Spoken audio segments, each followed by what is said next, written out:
Let's go ahead and get started. Thank you all for joining us today. I am Kimberly Wickert from the University of Kentucky Human Development Institute in Rtain, Kentucky. My preferred pronouns are she, her, hers, and I am a mid-career white woman with blonde hair and glasses. I am wearing a black sweater and have a virtual blue Rtain background. I'm going to review a few housekeeping items before we get started today. Brandon Canada is our technical expert, and he will be sharing a poll right now that we're going to ask that you just take a minute to complete. The captioning feature is enabled, but you can disable that if you wish to do so individually. We will also be monitoring the Q&A and the chat box throughout our presentation today. So please put any questions or comments there so you can join in our discussion. Our next Implement Seminar series will be on April 20th from noon to 12:30 Eastern Time, focusing on transitional work development, and I will share more information about that later in our presentation.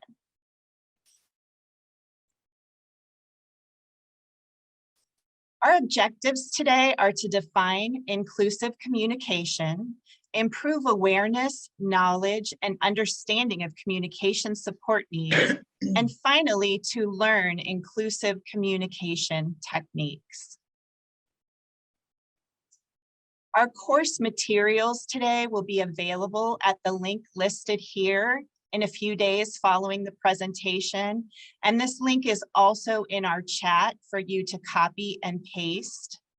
And we will also be sending out the slides from today's presentation, as well as additional resource material that we will be mentioning throughout the presentation to all attendees via email. So now please join me in welcoming our subject matter expert and presenter today, Anita Dowd. Anita joins us from the Kentucky Commission on the Deaf and Hard of Hearing as an executive staff advisor. She holds a Bachelor of Science in Psychology from Eastern Kentucky University. Anita, thank you for leading our employment seminar today on inclusive communication in the workplace. I want to share how our collaboration for today developed when you and I and my colleague Shirley Cron met with your team for the first time last year. I set the meeting up in a virtual platform that was not Zoom. And at the beginning of the meeting, you modeled a self-advocacy approach that we promote here at Rtain and educated me on your preference for the Zoom platform as it has accessibility features such as being able to pin or spotlight an interpreter that the platform that we were in did not offer at that time. So once you identified this, we quickly pivoted and moved to a Zoom meeting. And so I just want to thank you for educating me and your patience. As a result, this topic came about for our seminar series and was born. So thank you so much for that and for being here today. And I am going to turn it over to you.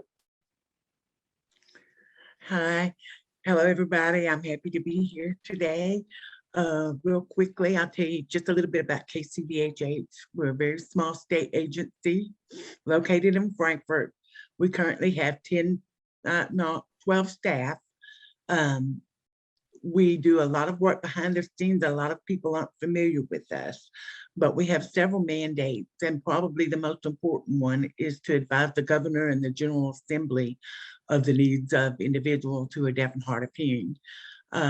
We also work with state, local agencies on how to provide services or improve their services for individuals that have a hearing loss. We have a telecommunications access program that distributes free telecommunications equipment to any individual in the state of Kentucky that has a hearing loss. Our most popular, obviously, is wireless devices, and that's pretty much what everybody's going to these days. Those are the big ones. We also do have a For those of you that may be state employees, we have Access Center, and our Access Center actually helps to schedule interpreters for state agencies.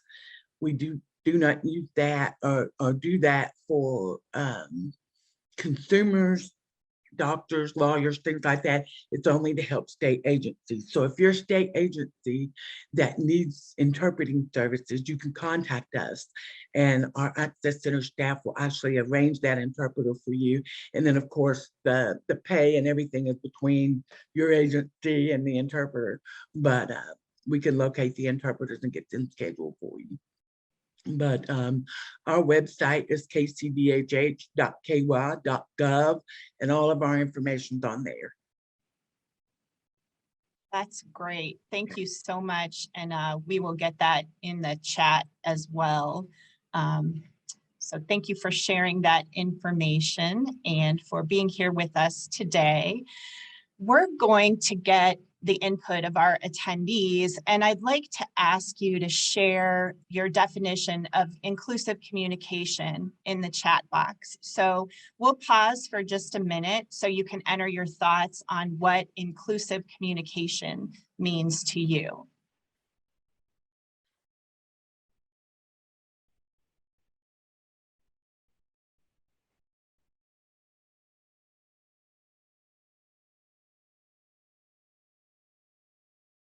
Got a quiet group. Nobody's chatting right now.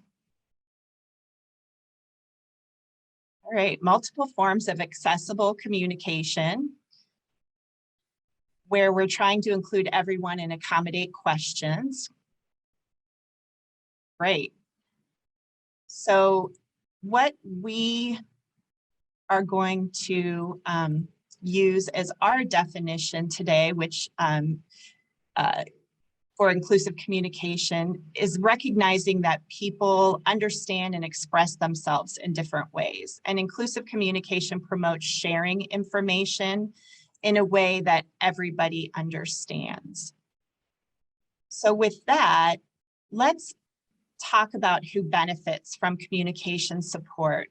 And can you put your information in the chat box as well? And I see a few other comments came in about inclusive communication, sharing information in multiple ways that are meaningful and accessible for all, using universal design learning principles, include all accessible forms of print, being able to communicate with everyone. Those are all really great feedback, so thank you. So who benefits from communication support? Everyone benefits. Thank you, Rachel, you summed it up there. And so we are going to show how everyone benefits from communication support. And I'm going to have Anita take over again and talk about effective communication.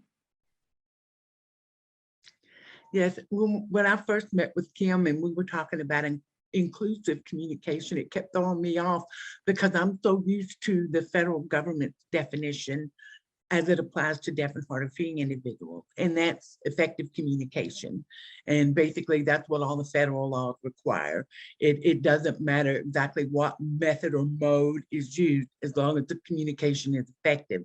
And the federal law does require that employees provide effective communication for all of their employers provide, effective communication for all employees that may have a need for that, which obviously includes deaf and hard of hearing.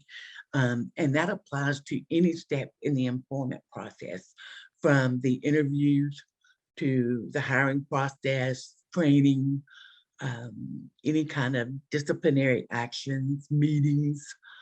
And really, I tell everybody the rule of thumb is anything that is available to an employee has to be made accessible to any employee that has a disability. So for employees that are deaf or hard of hearing, they have to have effective communication through all of those processes.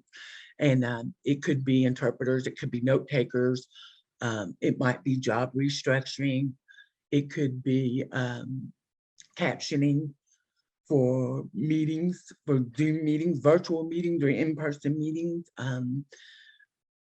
computer assisted real-time transcribing, which is CART, which is captioning, is a really big thing for individuals who may have a hearing loss but do not use sign language.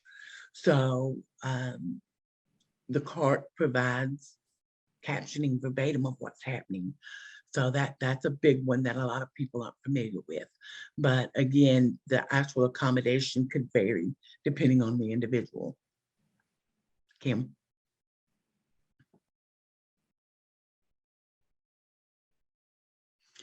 I'm going to go ahead and talk about some of the communication strategies. But one really big thing is to make sure that the individual is looking at you to have their attention before you start to speak. For individuals like myself I do have some residual hearing. So I might, depending on the person, I might notice when they start to speak, but it's probably after they've already said several things. So if I don't know that you're speaking, I'm going to miss things. I may be looking down, I may be looking somewhere else. So it's really important to have the person's attention before you start to speak. And if you don't, you can tap them on the shoulder. For individuals, we see this a lot in groups. If large groups of people that have a hearing loss, they may flash the lights. That tends to get everybody's attention. You might also want to move into their field of vision. Sometimes people will wave. It's also really important to make sure you ask the person's communication preferences. I know that there's been situations where people have tried to do the right thing and assumed, oh, we know this person coming in has a hearing loss, so they'll provide an interpreter. And the person doesn't sign. Or they will provide an interpreter that's not a good fit for that individual. Or they'll provide captioning and it's not needed where an interpreter would be needed. So it's always best to ask for the preference as far in advance as possible. If you would just pay attention for the next 2 days when you're out in public, whether you're at the grocery store, you're at work, anywhere, when you talk to people, kind of pay attention to how many actually look at you and engage with you when they speak to you. We've gotten so far away from that, and it's something that we really need to try to get back to. You raise a really good point, Anita, and I would say even for me, when I am paying attention and looking at somebody when they're talking to me, I feel like my comprehension increases. So, you know, it goes both ways.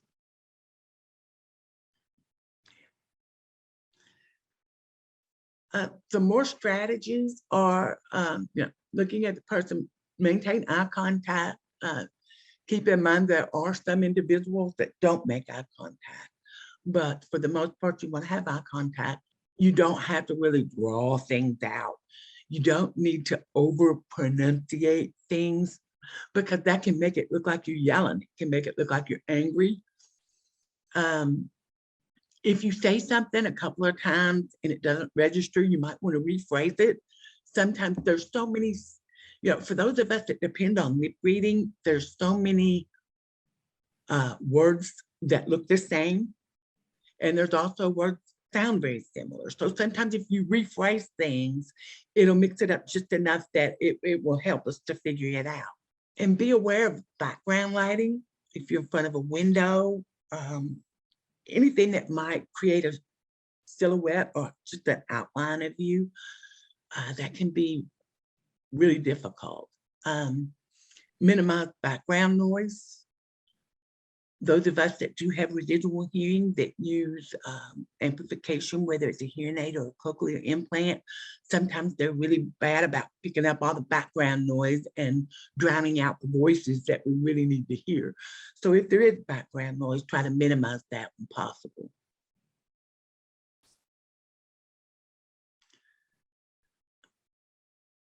Try to keep your language plain, simple. Don't try to impress anybody with your big vocabulary. Um, there's nothing wrong with using technology to type back and forth. There's been a couple of times that I've been impressed at the local grocery store. I would ask somebody something and they would respond. I wouldn't understand it. They would repeat themselves and they'd pull their iPhone out and type it out. There's nothing wrong with that. iPhones, laptops, iPads, they all come in handy. Writing notes helps. We do caution people when using writing, if you're speaking to an individual whose first language is ASL, which is American Sign Language. A lot of people don't realize, but ASL has grammar and syntax that are different from English. The grammar and syntax is more similar to Spanish or French. And I'm not a linguist, so I can't really go into a lot of details, but the parts of speech are different. And it can make the written word confusing. And it's not that deaf individuals are dumb, but for many, English is actually their second language. So we can caution, we do tend to caution you about writing notes. So if you do, keep those simple as well. Again, ask the individual what works best for them and ask them if they have a preferred accommodation. Most individuals will not request an accommodation unless it's absolutely necessary. If we're still going through masking, we ask that you use clear masks when possible. They can fog up sometimes and they're not a fix, but they do help. With individuals that depend on sign language, the facial expressions are very important. It's not all about what's on the hands. It's about facial expressions, body language, and what's on the hands. So the more we can see of your face, the better off we are. Sounds good. So the next slide, you're going to share with us what we shouldn't do. Again, don't yell and overpronunciate. You can look really silly when you do that, and it can confuse us. Try not to cover your mouth. If you sit around and talk like this, make sure you don't have things in your mouth. Chewing gum. My dad had a toothpick in the corner of his mouth all the time, you know, and he kind of had a hold on it. Daddy, take that toothpick out of your mouth. Pencils, anything that you can think of. If you're trying to talk while you're chewing, yeah, we're going to misunderstand. You may be telling us things you didn't realize you were telling us.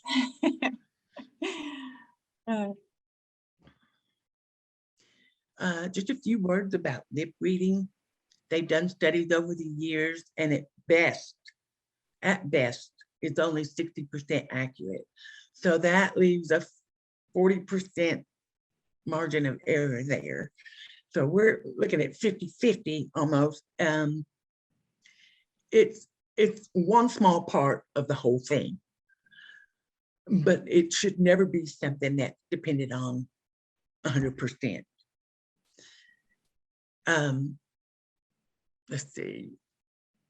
Again, interpreters, captioning, note-taking are all things that might be needed to make sure that the communication is effective. I asked him to have the captioning available for our Zoom presentation today. I kind of use that as a backup. It should never be used primarily unless you're using a contracted captioner. The captions that if you see it on the screen today, I don't know if anybody's turned it on, but if what you see on the screen is voice recognition technology. And just like lip reading, it's only about 60% accurate. So there's a huge margin of error, and the ABA does not consider that as an accommodation because it's not as effective. But it's certainly a tool that can be used. Again, it can be used as backup. And if you check with the individual that you're speaking with, I will often tell people it's okay to use that, because if we're one-on-one and it's not a formal meeting and I'm comfortable enough to ask for clarification, if I can tell I don't think that's what they said, then it's okay, but you need to check with that.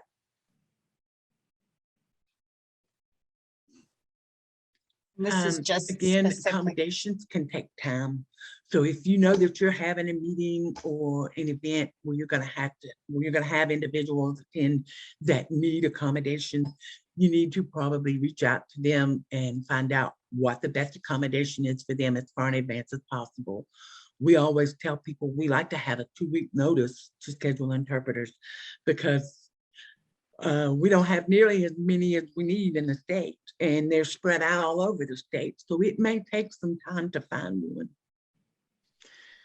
It's always nice to have information as far in advance as possible so we can prepare any kind of written materials, PowerPoint presentation, so we can familiarize ourselves with that beforehand, because right now, just right here with you guys today, I'm looking at the PowerPoint, the interpreter, and the captioner. And if somebody asks a question in the chat box, that's 4 places that I need to have my 2 eyes. So it can be really hard to juggle all those balls at the same time. So as much information as we can get in advance helps us to prepare, so it's not as awkward. There are guidelines that you need to set for meetings. Some of them are typical for all meetings that we should follow, but we should only have 1 speaker at a time. People need to raise their hand and be recognized to speak. Use your mute button. If it's a virtual meeting, use your mute when you're not speaking to eliminate any background noise that might be going on. I have a horrible time with that mute button. I have dogs. I work from home a lot, so I have to keep my mute button on because I never know when they're going to sound off. And then I always forget to turn that thing back on, but it's necessary. Introductions when time allows. And it's nice to have as much information as you can, either in the chat box or what you can put on your actual, what should I call that? Your display, your Zoom display. Chat is encouraged, but people also need to keep in mind when there's individuals that are depending on interpreters or captioners, that the chat is yet another feature that has to be looked at. So you may need to give extra time for people to actually take in everything they need to. And note taking good for everybody. Absolutely. And we had a comment in the chat box that it's okay to ask for something to be repeated. And that kind of segues nicely into this next slide too, Anita.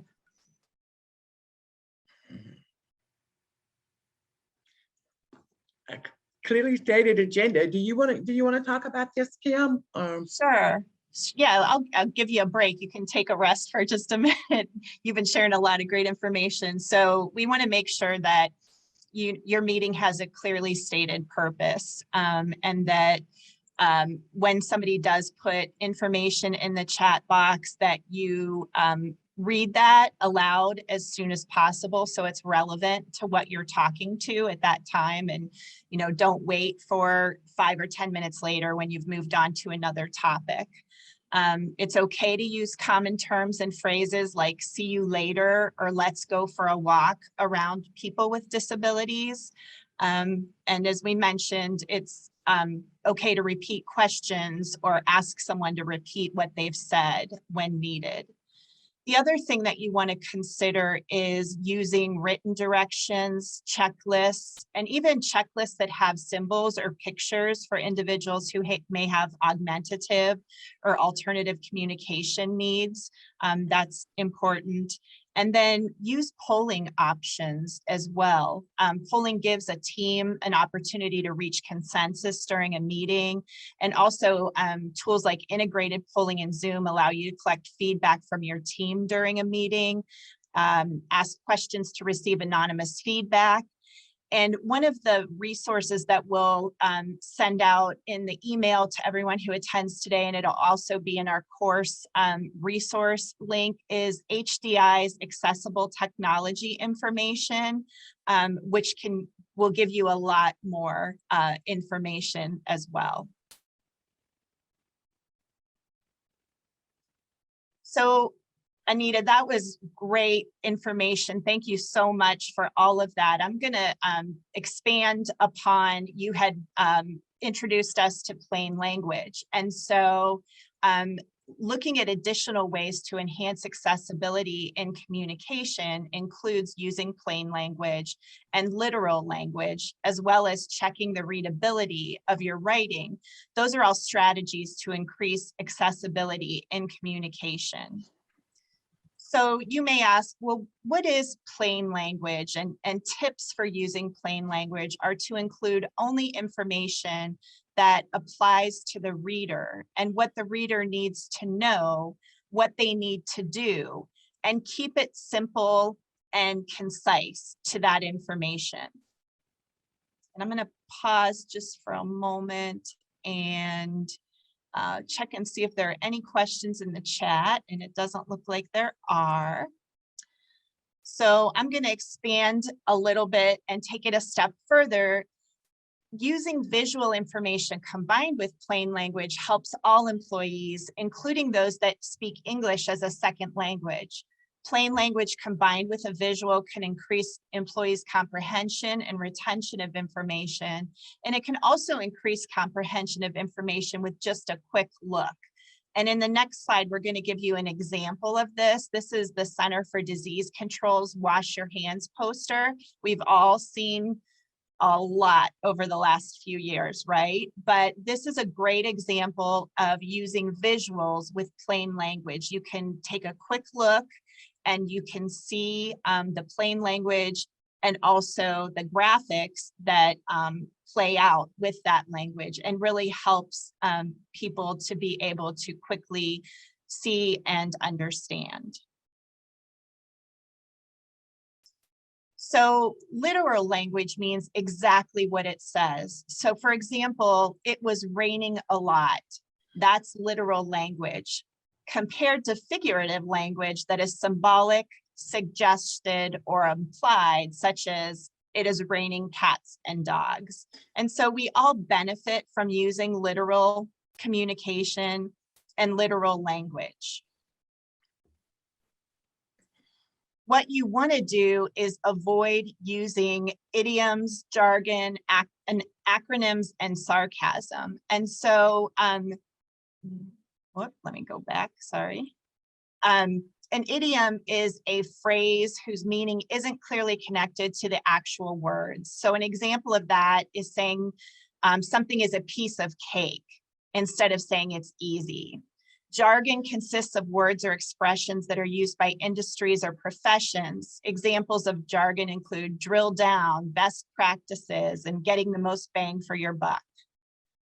Acronyms are abbreviations formed in the first letter of each word and the proper name or phrase. And this was something that when I came to Retain, we use the acronym ROI to mean release of information. But in my former work life, ROI meant return on investment. So you can see where that could be confusing. And then lastly, sarcasm, using words that mean the opposite of what you really mean, like saying, that's just great, when something is really bad or wrong. Other strategies to support the readability of writing include using Microsoft Support, readability formulas like the Flesch-Kincaid grade level test found in platforms such as WebFX Readability. And we've included this information in the chat box as well.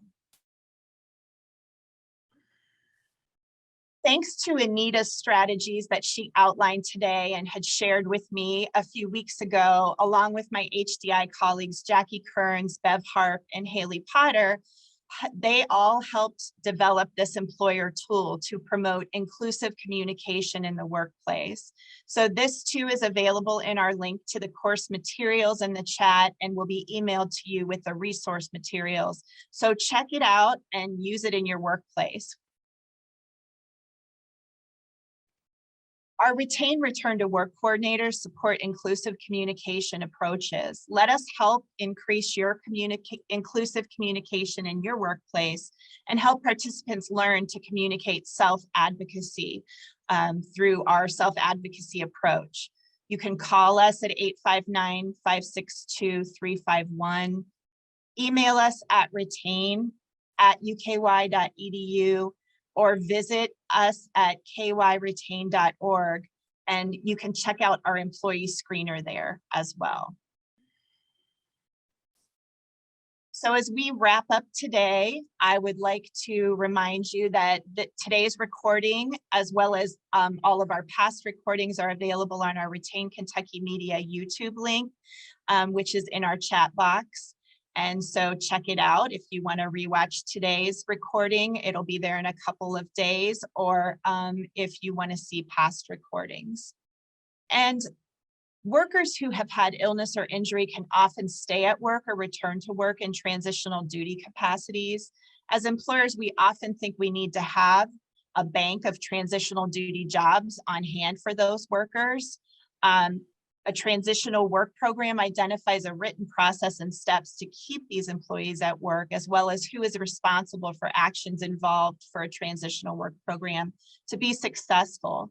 So join us at Retain Kentucky and our subject matter expert, Danielle Dresden, as she outlines how to build your transitional work program on April 20th from 12 to 12:30. And this link is included in the chat as well. So with that, Anita, I would like to extend my appreciation again for all the great content and strategies you shared to increase our inclusive communication in the workplace.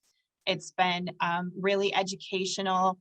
Thank you to all our attendees for spending time with us today.